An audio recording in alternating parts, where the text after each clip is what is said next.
मोदी जी जब आते हैं तो सौगातों की बोरियां भर भर कर लाते हैं बिहार की जनता के लिए, यहाँ के इंफ्रास्ट्रक्चर के लिए, यहाँ के विकास के लिए। मोदी जी का ऐसा विशेष ध्यान है और उनके नेतृत्व में और हमारे जो आदरणीय मुख्यमंत्री जी हैं उनके नेतृत्व में बिहार जल्द ही एक पूर्ण विकसित राज्य बनेगा। शाहाबाद के क्षेत्र से आते हैं, आपका वहाँ एक पैठ है और आप लगातार वहाँ समाज सेवा भी कर रहे हैं, तो कैसे देख रहे हैं इस बार क्या कुछ अलग होगा? आप क्या चुनाव में उतर सकते हैं? मूल उद्देश्य है शाहाबाद की जनता की सेवा करना और जनता की सेवा चुनाव में उतरे या नहीं उतरे कर सकते। 2 बार से विधायक है शंभुनाथ यादव जी, लेकिन काम जो है वो आप जाके कर रहे हैं, आप मंत्री से बात कर रहे हैं, आप वहाँ पे योजना को पारित करा रहे हैं, तो अब क्या कुछ माहौल बदला है वहाँ पे जनता के मूड? हमने भाई, हम तो कोई विधायक नहीं, हमारा कोई फंड नहीं है, तो हमने प्राइवेट कंपनियों के CSR फंड से भी काम कराने की पहल किया और हमारे क्षेत्र में उनके विधायक निधि से ज्यादा का काम प्राइवेट कंपनियों के CSR से होने वाला है। जब हमारे जनप्रतिनिधि सही नहीं होते हैं और वो अपना अच्छा काम नहीं करते हैं,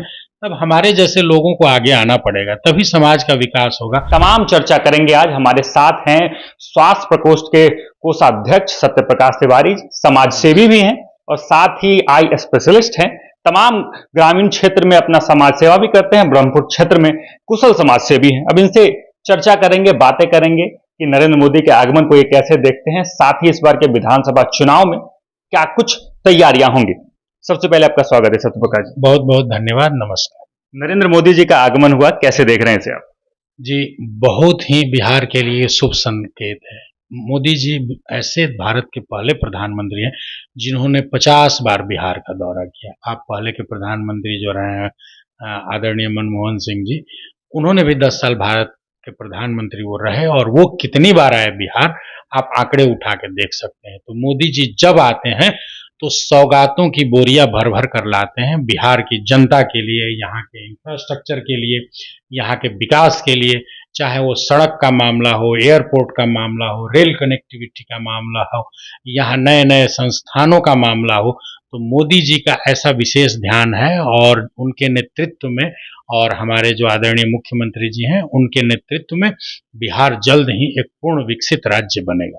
शाहाबाद के क्षेत्र में भी प्रधानमंत्री का आगमन हुआ और आप शाहाबाद के क्षेत्र से आते हैं, आपका वहाँ एक पैठ है और आप लगातार वहाँ समाज सेवा भी कर रहे हैं, तो कैसे देख रहे हैं इस बार क्या कुछ अलग होगा? आप क्या चुनाव में उतर सकते हैं? देखिए, मूल उद्देश्य है शाहाबाद की जनता की सेवा करना और जनता की सेवा चुनाव में उतरे या नहीं उतरे कर सकते हैं। जैसे हमारे यहाँ से विधायक RJD के हैं माननीय श्री शंभुनाथ यादव जी, 10 साल से विधायक है, लेकिन अपने व्यवसायों में इतने व्यस्त हैं कि जनता के लिए उनके पास 1 मिनट का भी वक्त नहीं है। वो किन कार्यों में व्यस्त रहते हैं पता नहीं, सड़कें टूटी हुई हैं, लोग परेशान हैं, कोई विकास कार्य नहीं है। विधायक वो हैं और सड़कें बनाने के लिए हमारे जो मंत्री महोदय लोग हैं उनके पास मैं दौड़ता हूँ।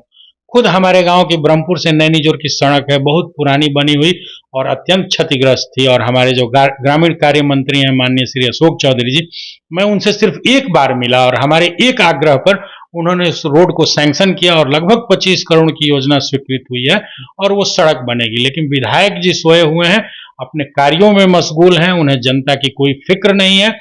तो हमारे जैसे लोग जो हैं, जो समाज के लिए सोचते हैं, उनका दायित्व है कि जब वो कोई कार्य में विफल है तो हम उनकी जगह भरने का प्रयास करें। 2 बार से विधायक है शंभुनाथ यादव जी, लेकिन काम जो है वो आप जाके कर रहे हैं, आप मंत्री से बात कर रहे हैं, आप वहाँ पे योजना को पारित करा रहे हैं, तो अब क्या कुछ माहौल बदला है वहाँ पे जनता के मूड? देखिए, यही नहीं, जैसे मान लीजिए विधायक फंड होता है, उसका उपयोग नहीं कर रहे हैं, खर्च नहीं हो रहा, काम नहीं हो रहा, तो हमने भाई, हम तो कोई विधायक नहीं, हमारा कोई फंड नहीं है, तो हमने प्राइवेट कंपनियों के CSR फंड से भी काम कराने की पहल किया और हमारे क्षेत्र में उनके विधायक निधि से ज्यादा का काम प्राइवेट कंपनियों के CSR से होने वाला है। तो जब हमारे जनप्रतिनिधि सही नहीं होते हैं और वो अपना अच्छा काम नहीं करते हैं, तब हमारे जैसे लोगों को आगे आना पड़ेगा, तभी समाज का विकास होगा, अन्यथा समाज और हमारा जो क्षेत्र है वो पिछड़ जाएगा। शाहाबाद के क्षेत्र में क्या कुछ अभी विकास चाहिए, क्योंकि वहाँ NDA थोड़ा पिछड़ती दिखती है पिछले कुछ एक टर्मों से, तो क्या कुछ अलग होगा?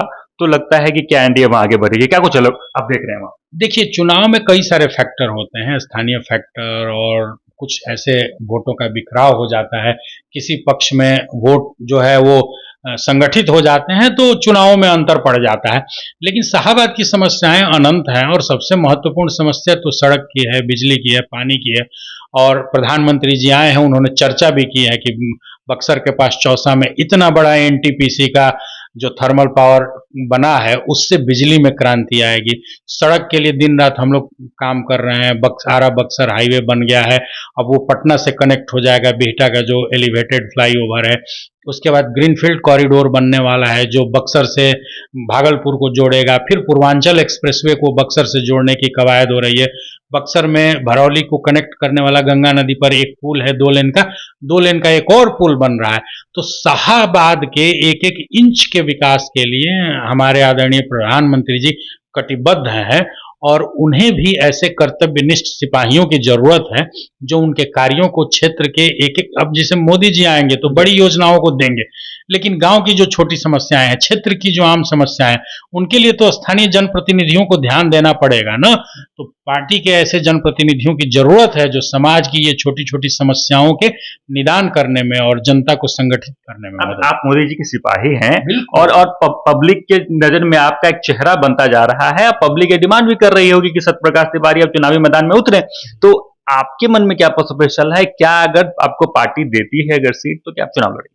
देखिए, हम लोग तो पार्टी के अनुशासित सिपाही हैं। पार्टी जो निर्णय लेगी उसको सर माथे पर रखेंगे। कहेगी कि नहीं आप चुनाव में उतरिए तो पीछे हटने का प्रश्न ही नहीं है।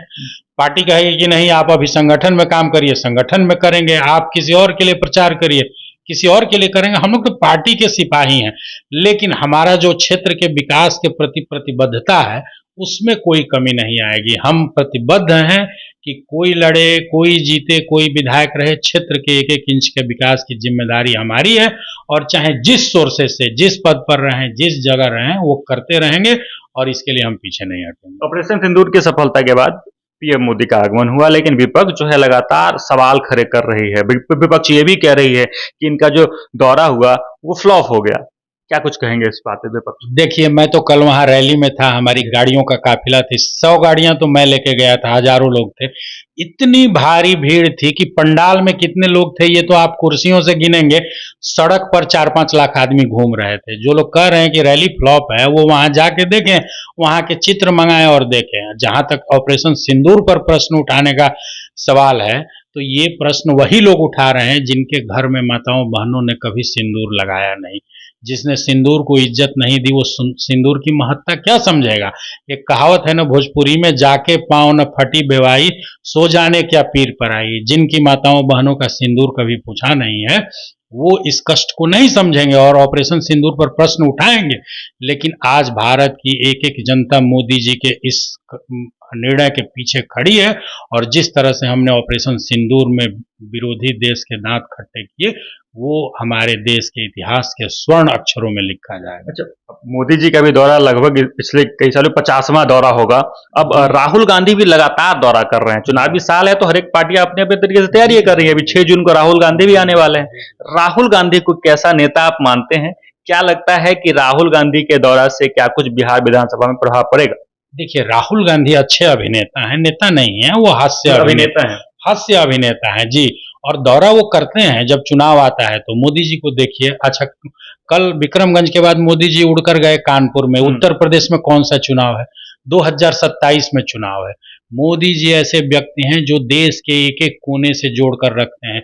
कुछ दिन पहले बीकानेर में थे, उधमपुर एयरबेस पर थे, तमिलनाडु गए। भारत का कौन सा ऐसा कोना है जहां के सैकड़ों दौरे मोदी जी ने नहीं किए, क्योंकि वो भारत के एक एक स्थल को, एक एक व्यक्ति को अपने परिवार का सदस्य मानते हैं। ये कोई गांधी नेहरू परिवार नहीं है कि उनका अपना परिवार ही पूरा देश है। मोदी जी के लिए देश का एक एक व्यक्ति उनके परिवार का हिस्सा है।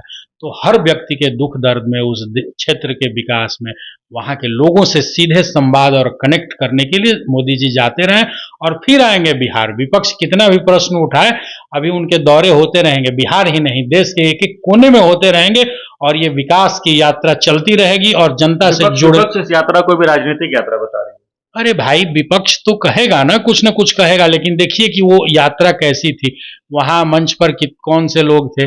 सरकार थी, वो सरकारी कार्यक्रम थे। लगभग 50,000 करोड़ की योजनाओं का लोकार्पण या शिलान्यास हुआ। वहां राज्य के गवर्नर थे, हमारे माननीय मुख्यमंत्री जी थे, मंत्रिपरिषद के सहयोगी थे, वहाँ भारतीय जनता पार्टी के तो लोग मंच पर नहीं थे ना। चूंकि हमारी सरकार है, एनडीए की सरकार है, तो मंत्रिपरिषद के मंत्री भी एनडीए के होंगे। तो मोदी जी आए थे बिहार को सौगात देने। अब इसको कोई राजनीतिक यात्रा कहे तो कहे, ये तो सच्चाई है ना कि भारतीय जनता पार्टी के सर्वमान्य नेता है मोदी जी, और देश के भी सर्वमान्य नेता हैं। तो उन्हें तो दोनों भूमिकाओं में अपना कर्तव्य निर्वहन करना है। वो देश के और सरकार की भी चिंता करते हैं और पार्टी को भी मार्गदर्शन देते हैं। सत्य प्रकाश तिवारी जी कितने सीटों का दावा कर रहे हैं इस बार बिहार विधानसभा चुनाव में? 225 से एक भी कम सीट नहीं आएगी। अभूतपूर्व मैंडेट आएगा। इस बार सारे रिकॉर्ड ध्वस्त होंगे और एनडीए और भारतीय जनता पार्टी की प्रचंड जीत होगी, इसमें कोई दो आरजेडी भी बड़े बड़े दावे कर रही है। देखिए, दावे करेंगे, अभी तो वो अपना घर ठीक करे ना, फिर वो बिहार की बात करेंगे। अरे उनके घर में क्या चल रहा है उसको पहले लालू जी सुलझा लें। एक बच्चे को बेदखल करते हैं, एक बच्चे का बच्चा होने पर जश्न मनाया जाता है। परिवार में, उनके परिवार में जैसे मुगलों के घर में महाभारत हुआ करती थी राज्य और सत्ता के लिए, वैसा कांड चल रहा है उनके घर में। वो अपना घर देखें, बिहार के जनता की चिंता करने के लिए हमारे मोदी जी तत्पर है। चलिए, हमारे साथ एक कुशल समाज सेवी हैं सत्य प्रकाश तिवारी, और ये ब्रह्मपुर से एक चर्चित चेहरा भी हैं। अब चुनावी साल है तो क्या कुछ नया होगा वो भी हम आपको दिखाएंगे, और जब नए चेहरे आएंगे तो नए दाव भी खेले जाएंगे। सब कुछ आपको हम लगातार दिखाएंगे। हमारे साथ जुड़े रहें और देखते रहें। सच टॉक का ये वीडियो आप लोगों को कैसा लगा कमेंट करके जरूर बताएं। साथ ही साथ अपने दोस्तों से शेयर करना इस वीडियो को ना भूलें। और हमारा 25 लाख का परिवार फेसबुक पे है, फॉलो बटन पे क्लिक करके जो है आप उससे जुड़ सकते हैं। यूट्यूब पे भी लगभग 25 लाख का परिवार है हमारा, उस पर भी जो है सब्सक्राइब बटन पे क्लिक करके आप जुड़ सकते हैं। साथ ही साथ इंस्टाग्राम और ट्विटर पे भी जो है आप फॉलो करना ना भूलें, तब जाके जो है आपको वीडियो का नोटिफिकेशन सबसे पहले मिलेगा। जय हिंद।